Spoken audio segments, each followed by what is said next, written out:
ॐ यो भूतं च भव्यं च सर्वं यश्चाधितिष्ठति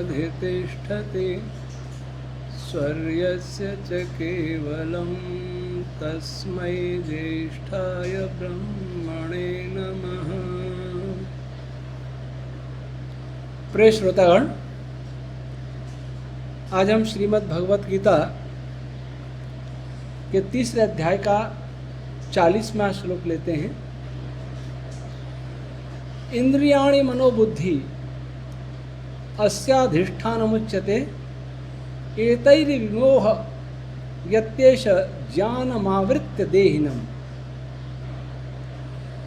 पिछले रविवार को बताया था कि मनुष्य का काम सबसे बड़ा शत्रु है,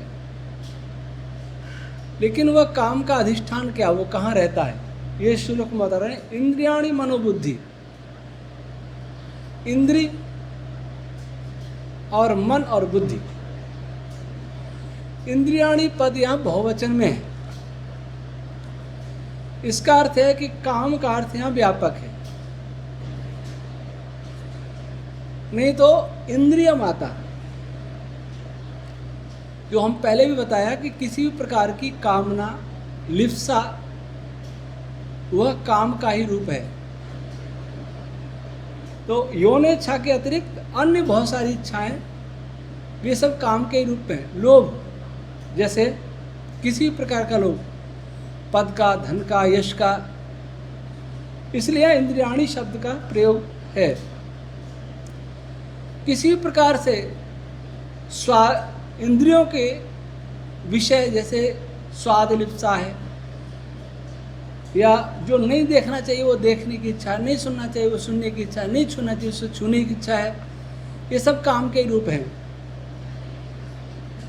तो काम इंद्रिय, मन और बुद्धि में रहता है, और इनके द्वारा ही वो जीवात्मा को मोहित करता है, भ्रमित करता है, और भ्रमित करके यह काम उस जीवात्मा के ज्ञान को ढक लेता है। मोह भ्रम क्या है? ज्ञानी व्यक्ति भी मोह की अवस्था में, क्रोध की अवस्था में, काम की अवस्था में, लोभ की अवस्था में विवेक खो बैठते हैं। तो काम क्या कहता है? वो ज्ञान को ढक लेता है, ज्ञानी होते हुए भी अज्ञानी हो जाता है, जिस समय वह काम से ढका हुआ है।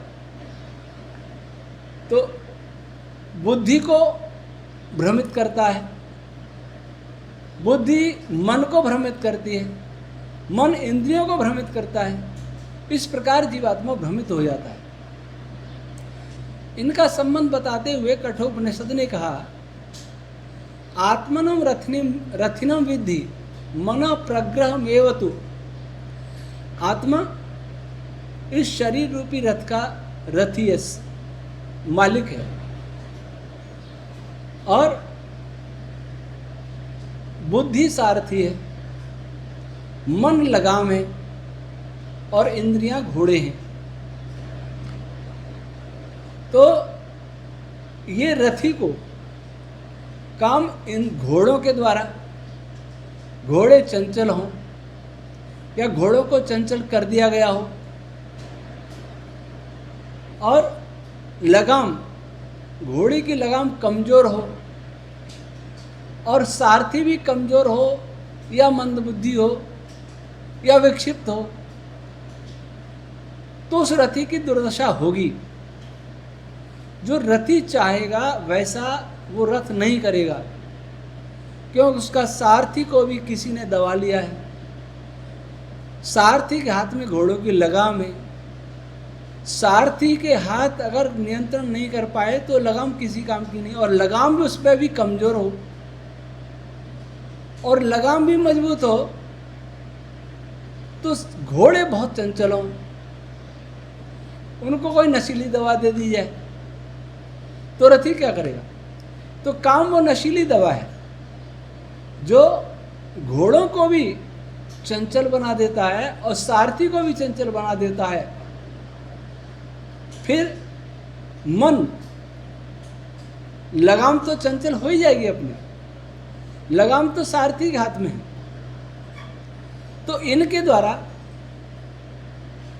काम जीवात्मा को के ज्ञान को ढक लेता है।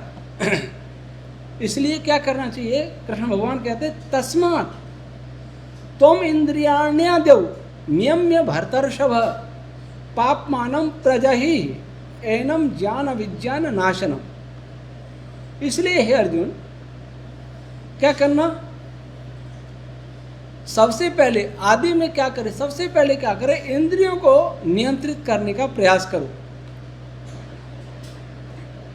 इंद्रियों को नियंत्रित करने का प्रयास करो, मन को नियंत्रित करने का प्रयास करो, बुद्धि को नियंत्रित करने का प्रयास करो, तब ज्ञान विज्ञान का नाशक ये काम, तब इसको मारा जा सकता है। अर्थात काम से बचने के लिए बुद्धि को, मन को और इंद्रियों को नियंत्रित करने का सतत प्रयास करना चाहिए। ये कृष्ण भगवान कहते हैं। इनको वश में करने का उपाय केवल साधना है, योग साधना, ध्यान, शुद्ध सात्विक भोजन, शुद्ध सात्विक पठन पाठन, शुद्ध सात्विक श्रवण श्रावण, दर्शन,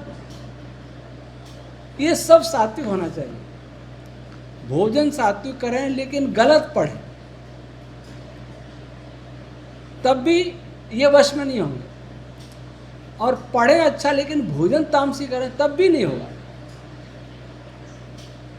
पढ़ें भी अच्छा, भोजन भी अच्छा हो, लेकिन देखें उल्टा सीधा, तब भी नहीं होगा। ये भी हो लेकिन सुने गलत, तब भी नहीं होगा। इसलिए भोजन या आहार का अर्थ माने जो भी इंद्रियां ग्रहण करती हैं उसका आहार है। मुख्य आहार अन्न है, फल है, दूध है, जल है, ये सब मुंह के आहार। लेकिन आंख का आहार है दृश्य, आंख जो देख रही है वही उसका आहार है। चाहे वो पुस्तक में से पढ़ रही हो आंख, चाहे कोई और चित्र देख रही हो, चाहे ब्रह्मांड को देख रही हो, ये उसका आहार है। वो कैसा देखता है। वैसे सुनना, कान क्या सुनना चाह रहे हैं, क्या सुन रहे हैं। श्रृंगारी सात्विक सुन रहे हैं, राजसिक सुन रहे हैं, तामसिक सुन रहे हैं, वो प्रभावित करेगा आत्मा को। तो वैसे ही हर इंद्रिय का विषय आत्मा को प्रभावित करेगा। इसलिए करें इंद्रियों को वश में करो सबसे पहले, तब ये पापी काम को जीता जा सकता है, उसे नष्ट किया जा सकता है।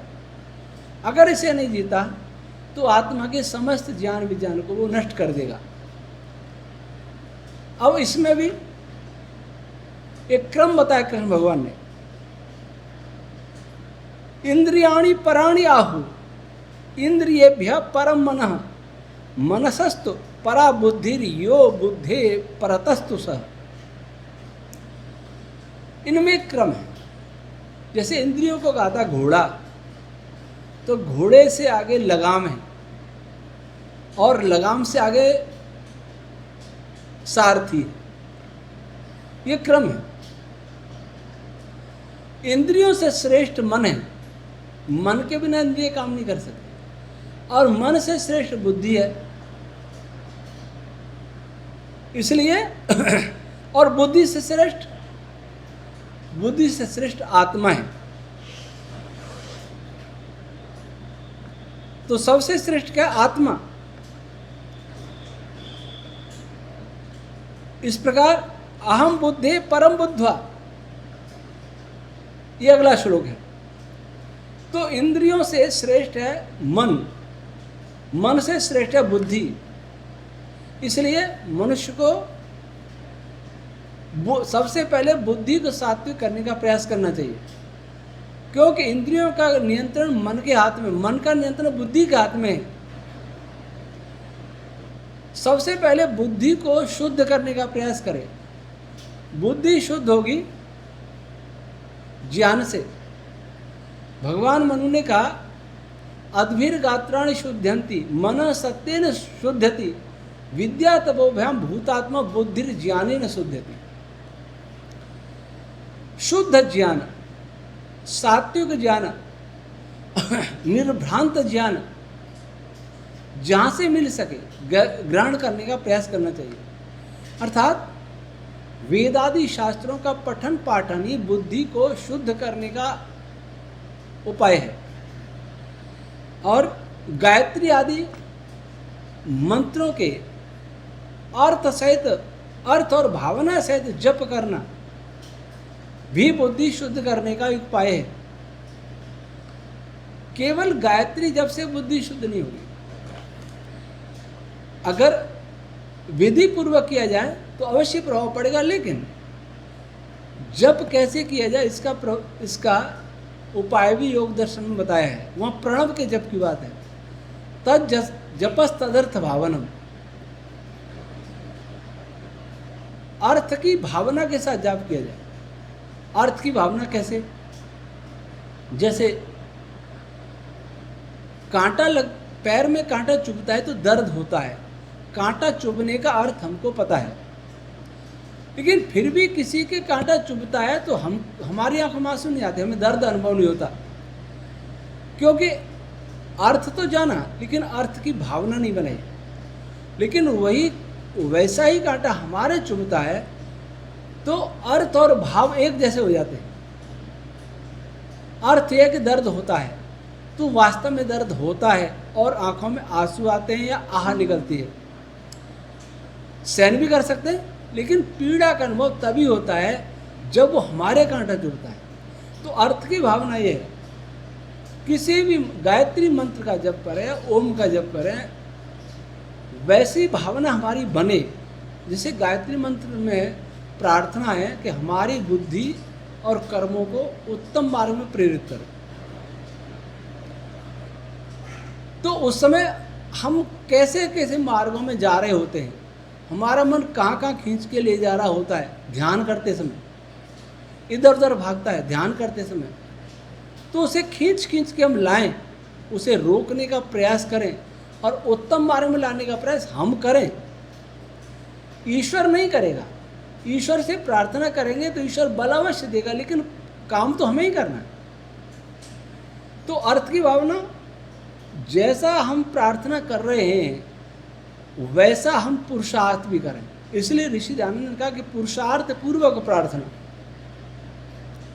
तो पुरुषार्थ करें, ओम का जप करें। ओम का जप का अर्थ है सर्वरक्षक और सर्वव्यापक। उस जप के समय क्या हम ऐसा अनुभव करते हैं कि वो हमारी रक्षा कर रहा है? क्या हम ऐसा अनुभव करते हैं कि वह हमारे अंदर और बाहर सब जगह व्याप्त है? ऐसा अनुभव करेंगे तो हमें किसी भी प्रकार का विकार सता ही नहीं सकता। ऐसा अनुभव होता नहीं है। जीव से उच्चारण चलता रहता है, मन में भी उच्चारण चलता रहे, लेकिन वैसा भाव नहीं बन पाता। भाव नहीं बनेगा तो उस जप से विशेष लाभ नहीं है। इसलिए बुद्धि को शुद्ध करने का उपाय है वेद आदि शास्त्रों को पढ़ना,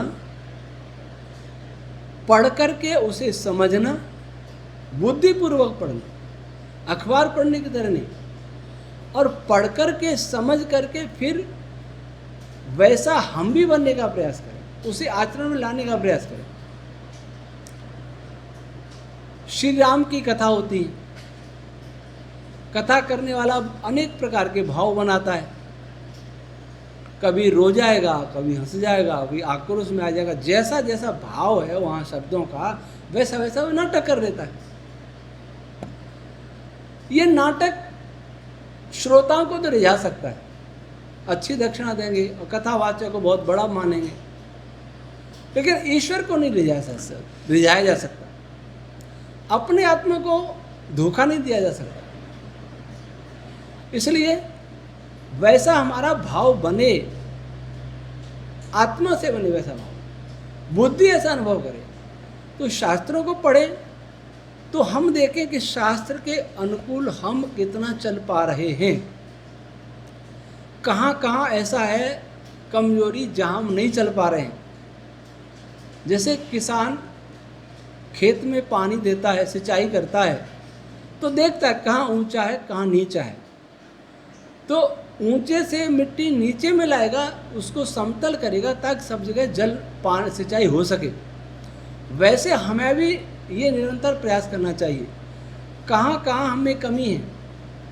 कहीं हमें क्रोध तो नहीं सताता, कभी काम तो नहीं सताता, कभी हम अहंकार तो नहीं डूब जाते, कभी मोह में अंधे तो नहीं हो जाते। वैसा करेंगे तो उनको दूर करें, तो इससे होगी बुद्धि पवित्र। बुद्धि पवित्र हुए बिना मन पवित्र नहीं हो सकता, और मन के पवित्र हुए बिना इंद्रियां पवित्र नहीं हो सकती, और इंद्रियों के पवित्र किए बिना हम काम से बच नहीं सकते। अर्थात ज्ञान विज्ञान का नाशक जो काम है उससे हम बच नहीं सकते। तो ये क्रम दिया है, और जब ये सब हो जाएगा, एवं बुद्धि परम बुद्ध्वा संस्तभ्य आत्मनम आत्मना जहि शत्रु महाभाव काम रूपम दुरासदम। इस प्रकार बुद्धि को पवित्र करके फिर उस बुद्धि से श्रेष्ठ आत्मा को जाने। और आत्मा को किससे जानेंगे? आत्मा को बुद्धि से नहीं जाना सकता, आत्मा को आत्मा से ही जाना जाएगा। आत्मनम आत्मना, आत्मा से आत्मा का निग्रह करे। लेकिन जब तक बुद्धि इंद्रियां मन पवित्र नहीं है, तब तक आत्मा को जानने की बात सोची भी नहीं जा सकती। आज अनेक लोग ऐसे हैं, समाधि लगवाते हैं, स्वयं भी समाधि में होने का दावा करते हैं, सीधा समाधि में पहुंचते हैं। बहुत से ध्यान योग शिविर लगते हैं, क्रियात्मक योग शिविर लगते हैं, बहुत सारे योग प्रचलित हो गए आज देश में और संसार में। लेकिन मन, इंद्रियां और बुद्धि को पवित्र करने का उपाय कोई नहीं बताता। कोई शास्त्रों को पढ़ने की बात ही नहीं करता, उनको शास्त्र की जरूरत ही नहीं। आंख बंद करो और गुरुजी के हमेशा करते रहो और मोक्ष मिल जाएगा, मोक्ष भी मिल जाएगा, ध्यान तो क्या मोक्ष भी मिल जाएगा। लेकिन यहाँ कहते हैं कि मन, बुद्धि और इंद्रियां तीनों को पवित्र बनाए बिना हम काम आदि शत्रुओं को नहीं जीत सकते। और जब तक इनको नहीं जीत सकते, तब तक हम आत्मा से जो अति श्रेष्ठ, बुद्धि से जो अति श्रेष्ठ आत्मा, उसको हम नहीं जान सकते, परमात्मा को नहीं जान सकते। आत्मा और परमात्मा दो हैं। आत्मा से या आत्मनम आत्मना, तो आत्मा से अर्थ जीवात्मा का भी ग्रहण किया जाए और आत्मा से अर्थ परमात्मा का भी ग्रहण किया जाए। आत्मा से ही आत्मा को जाना जाता है और आत्मा से ही परमात्मा को जाना जाता है। ये दोनों अलग हैं, एक नहीं। ये हम पहले भी बता चुके हैं। तो जब वह साक्षात्कार हो जाता है, आत्मा को जान लिया जाता है, परमात्मा को जान लिया जाता है, तो ये जो जितने शत्रु हैं वो अपने आप समाप्त हो जाते हैं। आत्मा निर्मल हो जाता है, अंतःकरण निर्मल हो जाता है और सभी प्रकार के विकार समाप्त हो जाते हैं। इस प्रकार से यह तीसरा अध्याय आज समाप्त होता है। ओम शम।